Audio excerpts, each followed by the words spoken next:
Britain produced millions of a weapon it did not trust, issued it to soldiers it could not fully protect, and then quietly rewrote its story after the war. It was cheap, it was crude, and it was born out of desperation. This was the Sten gun, and it reveals how victory often hides uncomfortable truths. In 1940, Britain faced a crisis unlike any in its history. The evacuation at Dunkirk saved hundreds of thousands of soldiers, but it left behind something just as important: weapons, rifles, machine guns, vehicles, and artillery were abandoned on the beaches of France. Britain survived, but it was dangerously underarmed. The threat of German invasion was real, and Britain's ability to defend itself was uncertain. Something had to be built quickly. Britain's standard infantry weapons were well made but slow to produce. The Lenfield rifle was accurate and reliable, but it required skilled machining and time. Submachine guns were in even shorter supply. Britain had nothing comparable to Germany's MP40. Factories could not keep pace with the threat. The solution would not be elegant. It would be functional. The Sten gun was designed under extreme pressure. Its name came from its creators, Shepard and Turpin, and the Enfield factory. The goal was simple: use as few parts as possible, require minimal skilled labor, produce weapons fast. Very fast. The result was a submachine gun that could be built in hours, not weeks. It was not designed to inspire confidence. It was designed to exist. The Sten was almost shockingly crude. Welded parts, thin metal, minimal finishing. It looked unfinished, because it was. There was no attempt to hide its simplicity. Britain needed quantity, not craftsmanship.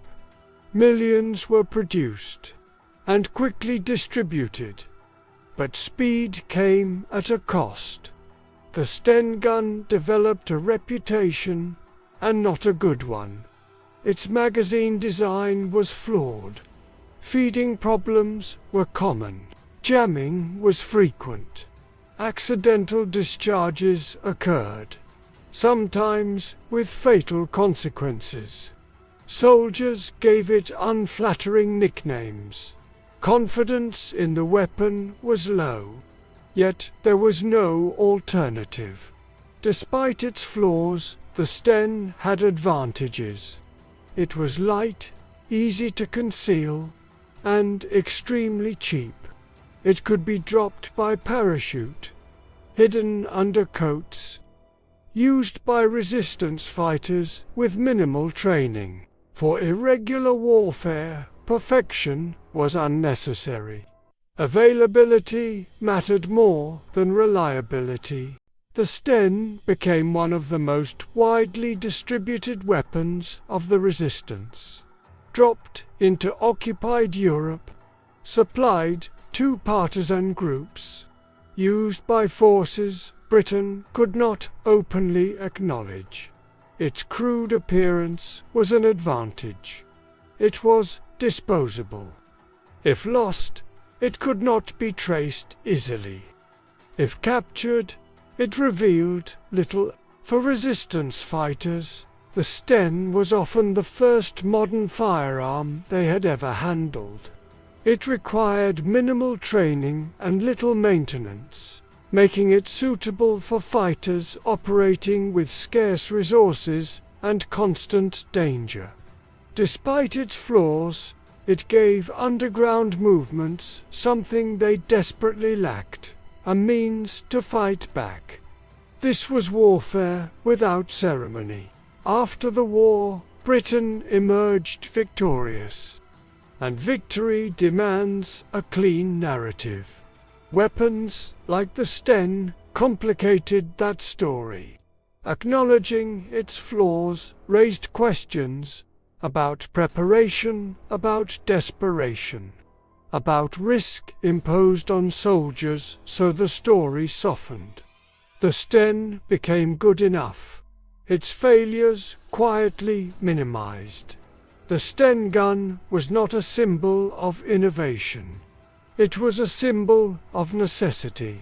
It represented a moment when survival mattered more than pride, when speed outweighed safety, and when history would later smooth the edges. Many wars are remembered through triumph. Few are remembered through compromise. The Sten gun was never meant to be admired.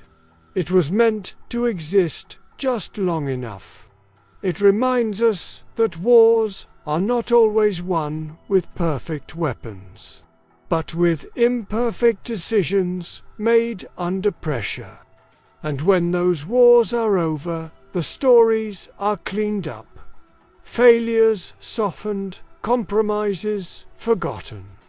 This channel exists to examine what history prefers to simplify.